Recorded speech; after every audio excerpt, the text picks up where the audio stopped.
नमस्कार। आप देख रहे हैं यूएसटी न्यूज और आज हम बातें करेंगे बिहार की। जब बात बिहार की होती है तो एक ऐसे राज्य का तस्वीर सामने आता है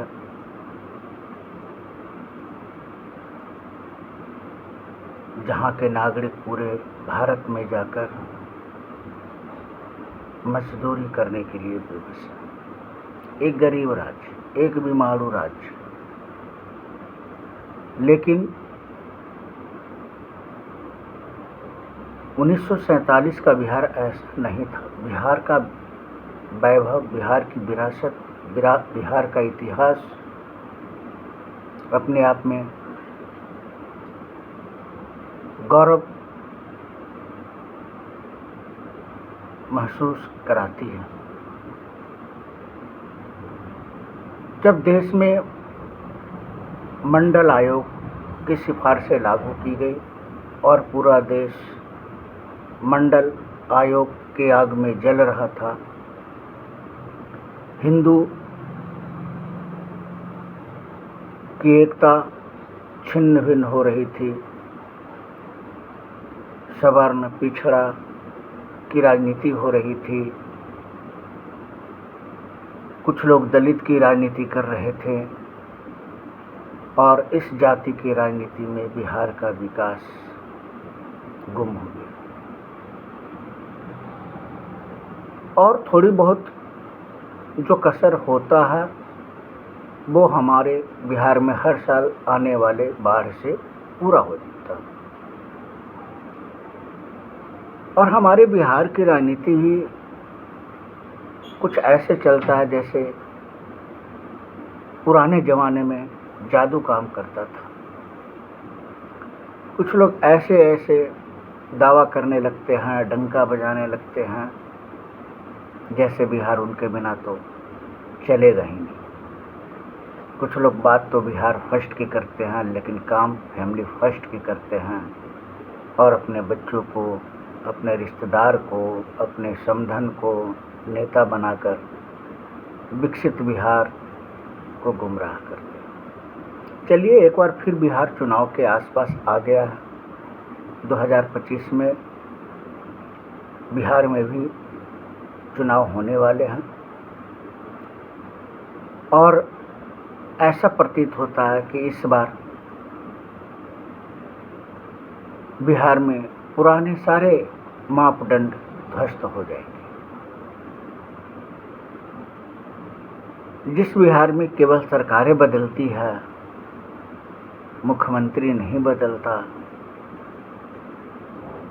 उस बिहार में इस बार लगता है कि जाति, धर्म, भाषा, क्षेत्र से ऊपर उठकर केवल विकास के लिए वोट पड़ेगा।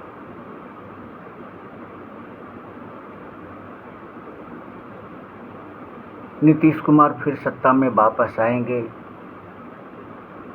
यह तो जनता के वोट पर निर्भर करता है।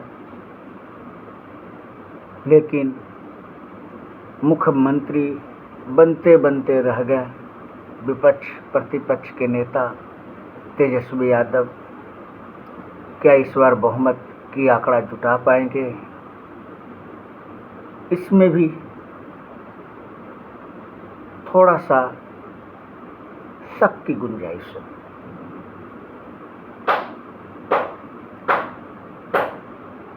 चिराग पासवान की जब चर्चा होती है, युवा छवि, कुछ कर गुजरने की जोश, लगता था कि राम के हनुमान बिहार में विकास लाकर भ्रष्टाचार की लंका को जला देंगे। लेकिन लोकसभा चुनाव में जिस तरह कार्यकर्ता की उपेक्षा करके और धनबल की राजनीति को प्रोत्साहित किया गया, बिहार की जनता को अब उनसे भी उम्मीद कम ही दिखती है। और एन केन प्रकारेण बिहार के मुख्यमंत्री बनने वाले जीतन राम मांझी जी के पास भी कुछ विजन दिखाई नहीं दे रहा। उनके पास भी बिहार जीतने का कोई फॉर्मूला नहीं है।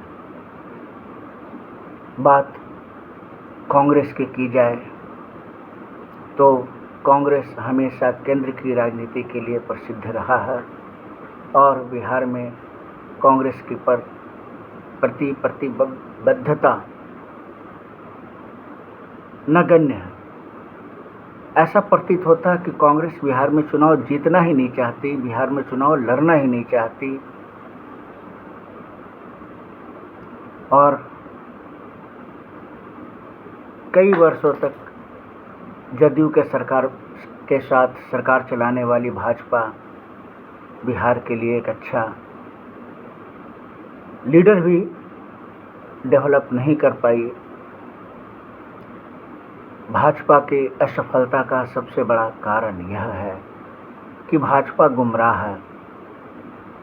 भाजपा का वोट बैंक एक तरफ जहां सवर्ण समाज है, वहीं भाजपा अन्य दलों की तरह पिछड़ा, अति पिछड़ा, दलित, महादलित और अल्पसंख्यकों के वोट को लुभाने के लिए राजनीति कर रहे हैं। जिस तरह पिछले चुनाव में चिराग पासवान जी ने